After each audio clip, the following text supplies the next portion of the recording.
Excellent. So we left off chapter 3 by talking about, efficiency and the fact that the supply and demand model is going to maximize the amount of surplus or the cash on the table. So once again, this supply and demand model is an L-shaped base with a P on the y-axis, a Q on the x-axis, and remember, if we have trouble remembering that, we have our mnemonic L, M, N, O, P, Q, R, S, right? P comes before Q, just like this P comes before that Q, right? And we have a downward sloping demand curve and an upward sloping supply curve. And where these two meet, so we talked about shortages and surplus the other day, right? Well, real quick, what if the price was up here? So let's say this is the market for hot dogs. And let's say the price is, I don't know, $4 or something, right? So at this price, there's only going to be, 200 hot dogs demanded. But at this price, the sellers see this $4 as an opportunity. They're comparing that to their opportunity cost, right? And so they are going to be producing 700. So in this situation, we would have a surplus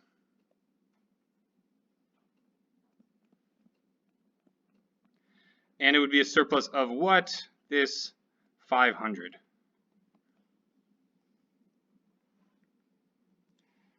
And so what happens in perfectly competitive markets? Well, because there's free information, there's free entry and exit, it doesn't cost a lot of money to get in the business of having a hot dog stand.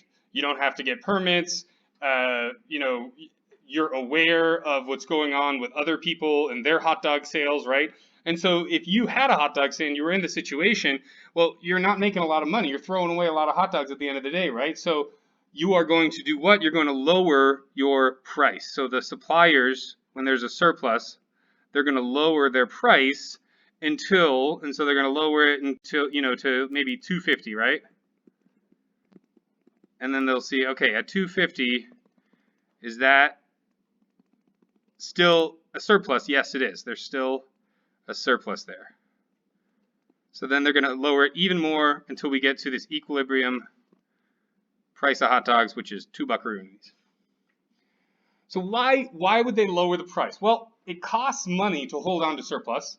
If it's something like hot dogs, it's going to go bad, right? So like at the end of the day, there's often fire sales at the end of a day or something, right? 3 hot dogs for $1 or something, right? Because they're just trying to get rid of it, trying to get something. Otherwise, they're going to throw the hot dogs away. But what if it's not hot dogs? What if it's something that doesn't go bad? Well, it costs money to store that thing, right?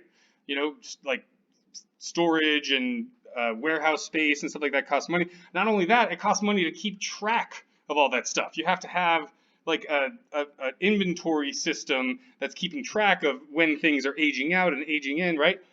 And then lastly, some things just, get antiquated, right? If you had a bunch of like DVD players in a warehouse somewhere, they're pretty much useless now, right? Nobody wants to buy a DVD player. They want a Blu-ray player, a 4K player or something like that, right? So there's a danger to holding a lot of surplus, and you're better off just lowering the price and selling that extra stuff rather than risk having it go bad. So this was our surplus situation. What if the price was really, really low? So this is our surplus. Let's go ahead and just to the right of it here, talk about a shortage. So again, we're going to have price, quantity, hot dogs. We're going to have a demand curve. We'll have a supply curve. Now, what if the price was set at $1?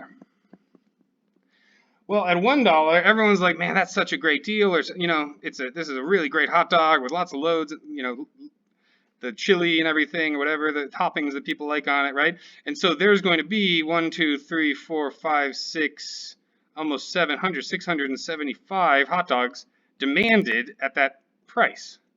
But the suppliers, they're comparing that price to their opportunity cost, and they're only going to produce 250.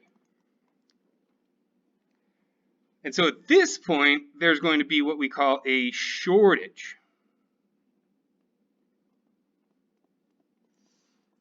And again, we assume that these companies have perfect information. There's free entry and exit. So you see somebody that is getting sold out, selling their hot dogs all the time, and you're going to go ahead and you're going to do what? You're going to increase the price of your hot dog. So again, we have a movement along that supply curve.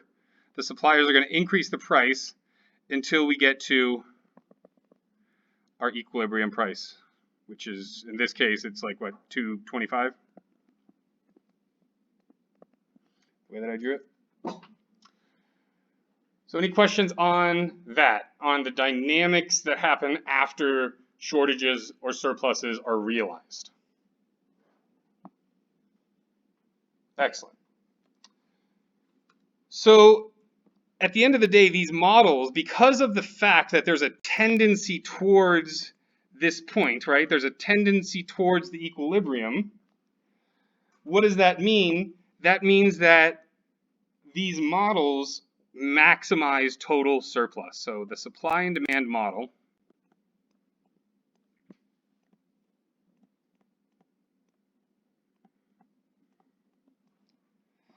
it maximizes what's called total surplus.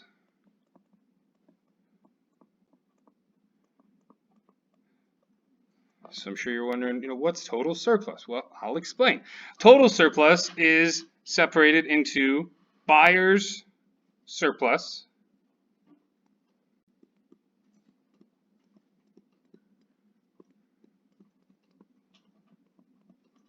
which, what is this? This is the buyer's reservation price, or their willingness to pay.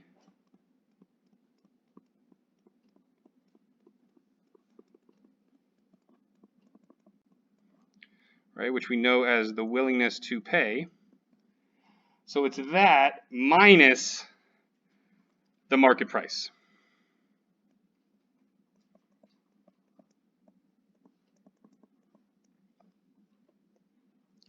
Whereas the seller's surplus, so the total surplus is created exclusively of the buyer's surplus and the seller's surplus. This is the market price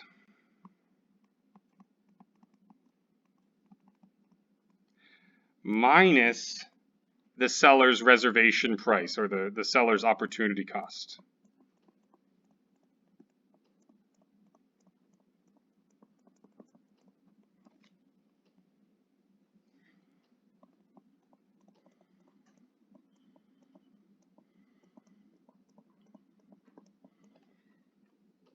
And so this total surplus, you guessed it, is nothing more than the buyer's surplus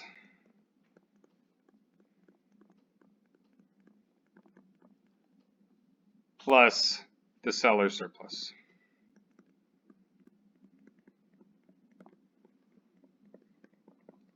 So how does this model maximize that, right? How does this model maximize that? Well, it's easiest to think about it in graph form.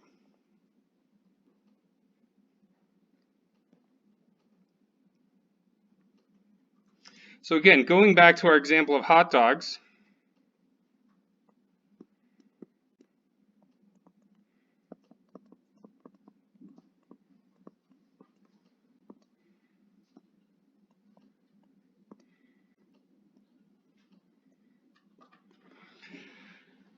at 1, 2, 3, 4, 5, at $5, there's only, what, 120 hot dogs that are demanded, right?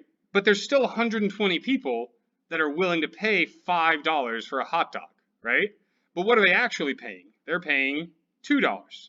So our equilibrium price is what they're actually paying. But there's somebody out there who they're willing to pay the $5, right? But they ended up having to pay $2. So that difference between the $5 and the $2 is their surplus.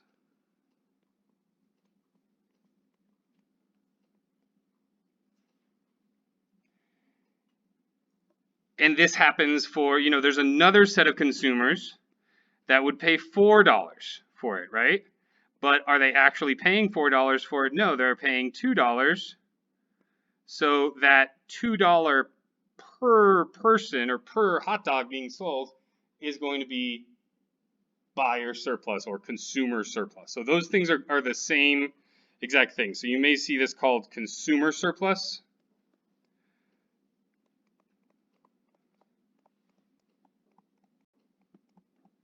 Same thing, just a different way of expressing it.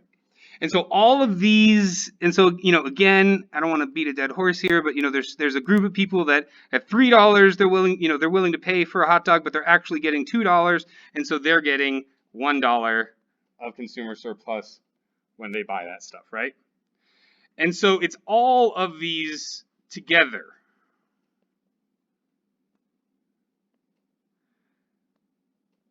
And so the way that we calculate it is it's this triangle.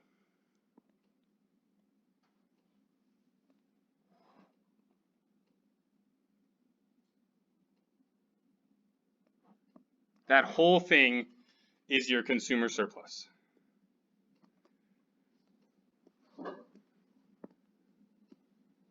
Questions?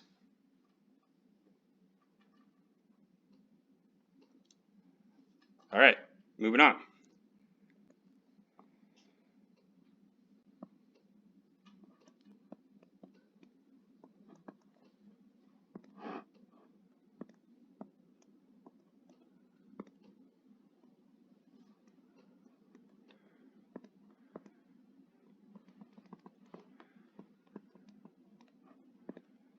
Same situation, right? But now we're going to think about the producers. There's some producer that's willing to sell, 100 hot dogs or whatever at 50 cents. But they're actually getting $2. So that $1.50 is their producer surplus. Same thing with, there's a set of hot dog producers that are willing to provide them for $1. And so they're going to get a producer surplus of 2 minus 1, which is $1. This is going to be a producer surplus of 50 cents per hot dog. And so again, just like the consumer surplus before was the whole triangle, the consumer surplus here is this bottom triangle. Or sorry, just like the consumer surplus was the green triangle, the producer surplus here is this blue triangle on the bottom. So it's all of the extra money the producers are getting that that is above their reservation price or their opportunity cost. So that is your producer surplus.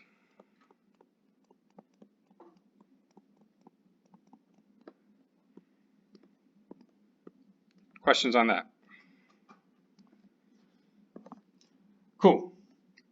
So when the surplus is maximized, that's when there's no opportunity for any additional sales or purchases and stuff, right? So that only happens when we're at the equilibrium. So when we're at this equilibrium,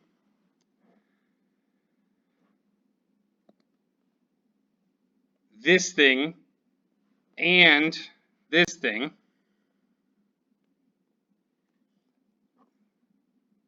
are the largest that they can be.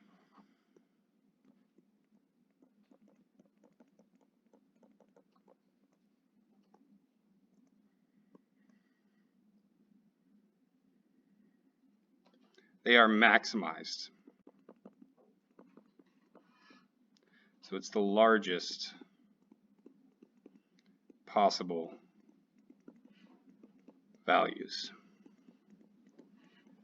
for these, which are areas of a triangle. So you would just do 1/2 base times height. That would tell you the amount, right? Area of a triangle is 1/2 base times height.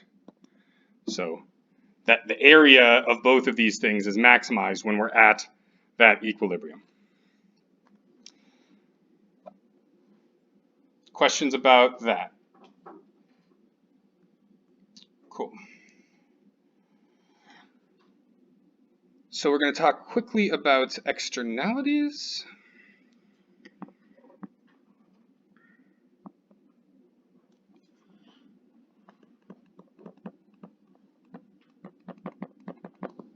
So it's so funny. I guess students hate this term because the book doesn't mention it at all.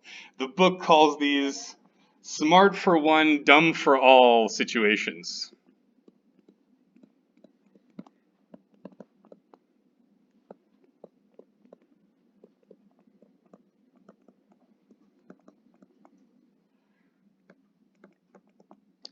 But if you're looking for more examples or whatever, they're known everywhere else except your textbook as externalities. I think that's just a word that might, scare students or confuse students, so they try to get rid of it, but it is what it is. So this is the fact that so these smart for one, dumb for all situations, right? So let's talk about producers first.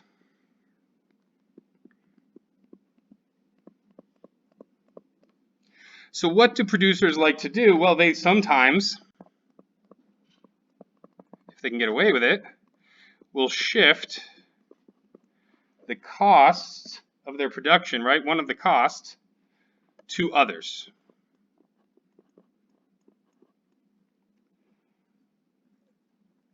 So, the other way to think about this is pollution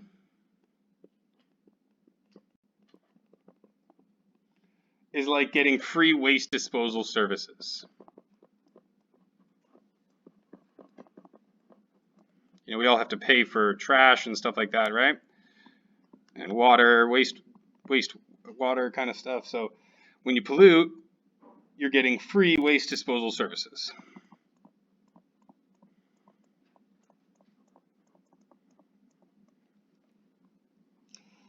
And so the total marginal cost, so the marginal cost to the society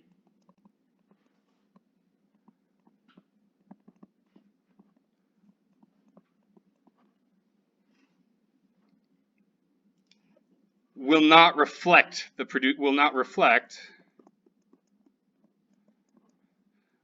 be reflected in the individual supply curve or their individual marginal cost.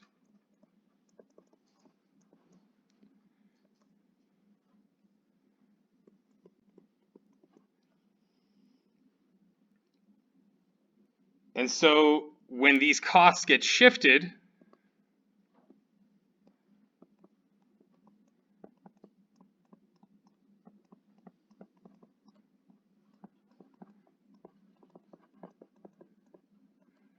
the supply is greater than what's socially optimal.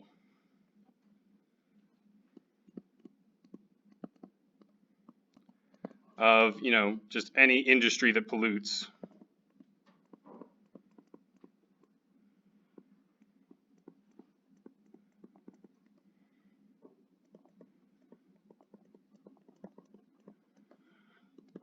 Is greater than socially optimal.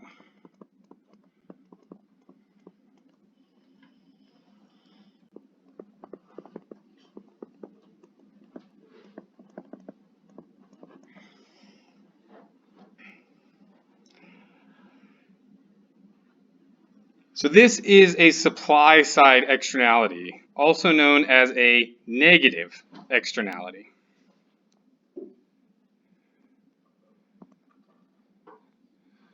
So supply side or negative externality.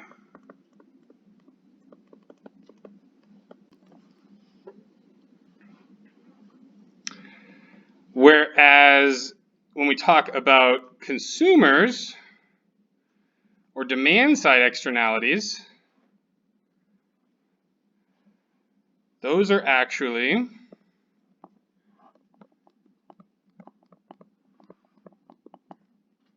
positive externalities.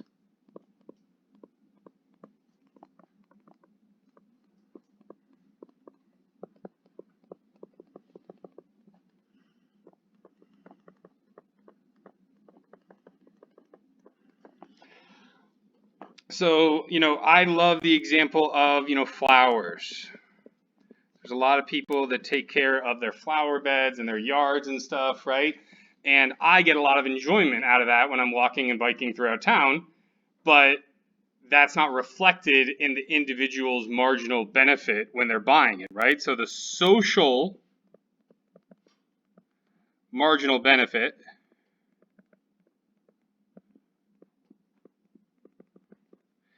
is greater than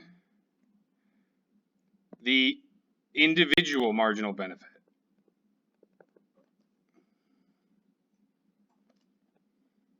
Sorry.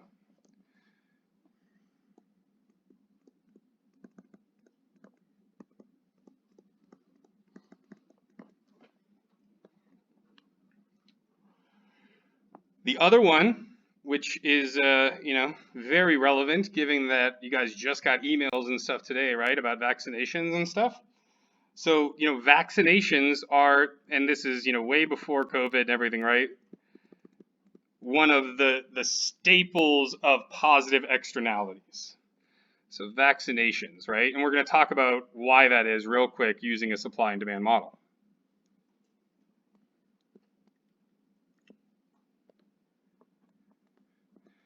So here we have the demand for vaccinations. Let's just talk about the flu vaccine because I don't want to talk politics and get all controversial with you guys. So let's just talk about the flu vaccine. So with the flu vaccine, there's a certain amount of demand. And what is this demand reflecting, right? Well, we talked about how it's reflecting the individual marginal benefit. Now, with the flu vaccine, it costs money unless you have, really good insurance or whatever, right? But it usually costs, I don't know, $10 to $50 or whatever, right? And so there's an upward sloping supply curve. And this has already all of the social marginal benefits already in there. So that's equal to the individual marginal benefit. So, let's say some mom is deciding whether or not to get her kid vaccinated, and she decides that, at the particular price, or that she's willing to pay, I don't know, let's just say she's willing to pay, what is this, 5, 10, 15, 20, 25. Let's say the equilibrium is 25, but let's say that she's willing to pay 35 or something. So she gets some consumer surplus out of this, right? Because she just ends up going and paying 35. This is her willingness to pay. And she ends up paying the 25. And we end up getting this amount of vaccinations that year. So, 1, 2, 3, 4, 5, 6,000 kids or whatever get vaccinated for the flu that year. But when that person is evaluating whether or not they should get that flu vaccine, right? They're looking at their individual marginal benefit. They're not thinking about the fact that if they vaccinate their kid, then it's less likely that the other kids in preschool or kindergarten are going to get the flu. And so there's actually this is not the real kind of demand curve. This is our individual demand curve, but there's another demand curve that is reflecting the societal benefits. So this would be the societal marginal benefits here.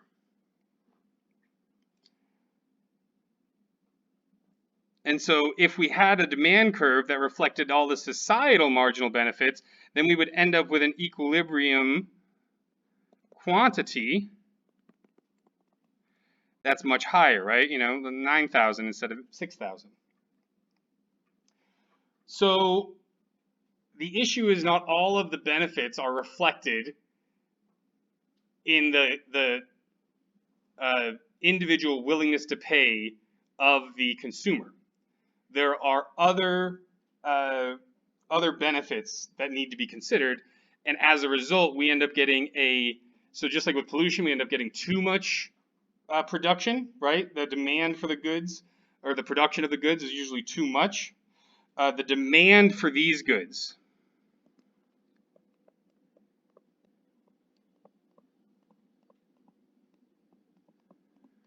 for positive externality goods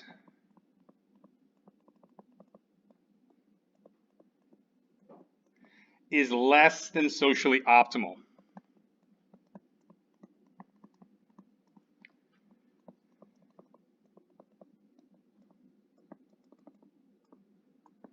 So what would the fix be, right? If the problem is that all of the benefits are not reflected in the individual demand curve, well, how do we shift this demand curve out over there? Well, we would go ahead and we would subsidize it. So we would give everybody a check. So this would be, a check in the mail if you can prove that, you got your flu vaccine for, however much money, right? So when you think about, COVID and the COVID vaccine and everything like that, they shouldn't have gave us that $1,400 for nothing. They should have made us prove that we got vaccinated for it, right?